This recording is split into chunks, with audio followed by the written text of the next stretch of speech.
My name is Storm.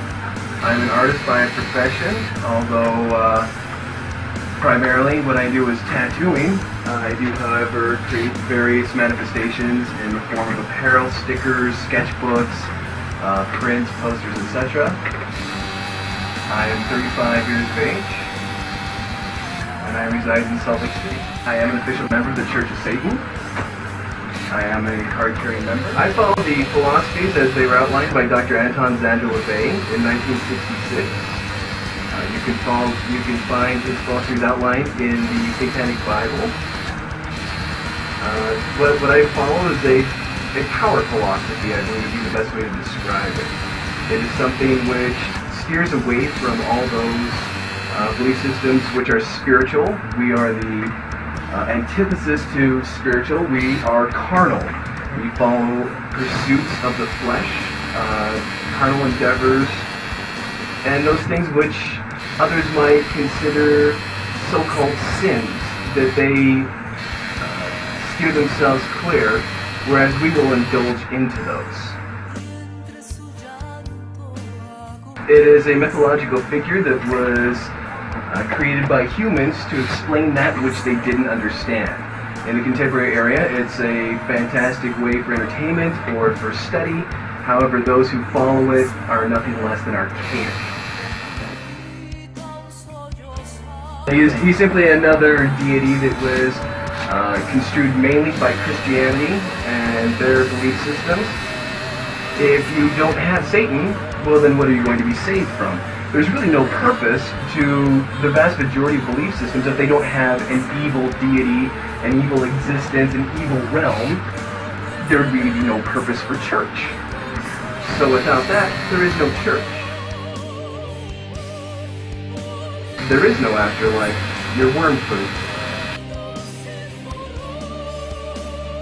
All Satanists begin as atheists and later move toward a far deeper philosophical viewpoint as they find their way to Satanism.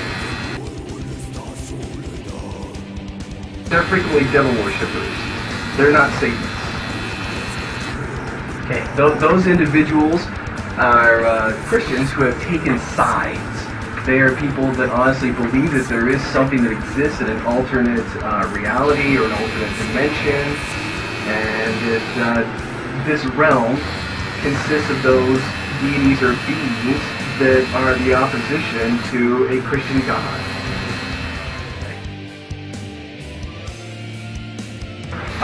No. In fact, we watched a documentary today that's Religulous by Bill Maher, where he interviews someone that was an authority on that. And in fact, when this nation was founded, the exact quote was that fewer people went to church less often during the time period of our founding fathers than they do today. I think a lot of people want to say, oh yeah, we're a Christian nation, but we're really not. If anything, we were founded by a bunch of atheists like Benjamin Franklin and George Washington and Thomas Jefferson, who honestly didn't follow these sorts of sanctimonious religious idealism that is so prevalent today thanks to the media. If anything, you have a lot of people out there that are wanting to make a big deal out of this idea that if you don't believe in God, then you're not American. One of the statistics we saw in the documentary today was that, in fact, there are a very large percentage of atheists and those people that don't follow any sort of religion, and it's higher than Jews, blacks, homosexuals, and other groups that are constantly getting into the debates. And I think it's also for the, like I said before, for those people who are afraid. They're afraid that the idea that there's nothing after this, that they need a way to sort of make themselves feel better about the fact that when they die, that's it. That scientifically speaking, that is exactly what happens, and they don't like that.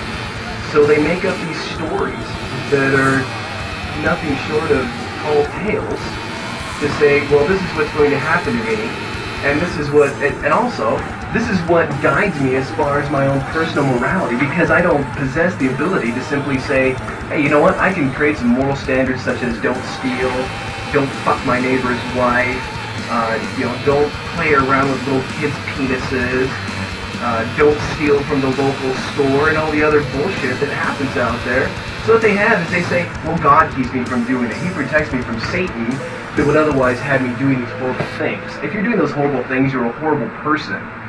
So I think it's these people who are otherwise weak-willed and lack otherwise purpose in their lives, they give themselves purpose by saying, I have God, because really I have nothing else. I mean, most of them revolve around the idea of don't worship idols that aren't God, worship only this God, don't worship other gods. I mean, half of them are about that. I mean, really, where's the commandment that says don't rape? Where's the commandment that says don't molest little children? Where's the commandment that says don't beat animals? How about the one for the guy that here in Utah that stuck a dog in the oven? Where's the commandment for that? At a fairly young age, if you want to say spiritually or the lack thereof, it was very young. I was immediately questioning the ideas of these spiritual belief systems and these crazy tales of splitting the Red Sea, of people being formed from the sands of time, and talking serpents that seduce them into doing things that are against the will of an invisible supernatural deity with a penis the size of Jupiter, and all these other crazy things. I remember immediately questioning that with my Catholic upbringing from my parents and saying, I just don't think this is possible. You know, in high school, I'm in honors chemistry and other classes, and I'm thinking, this just really doesn't fit, does it? And biologically speaking, anthropologically speaking, etc., anything that had to do with true science and reason, I pretty much developed that from a very young age.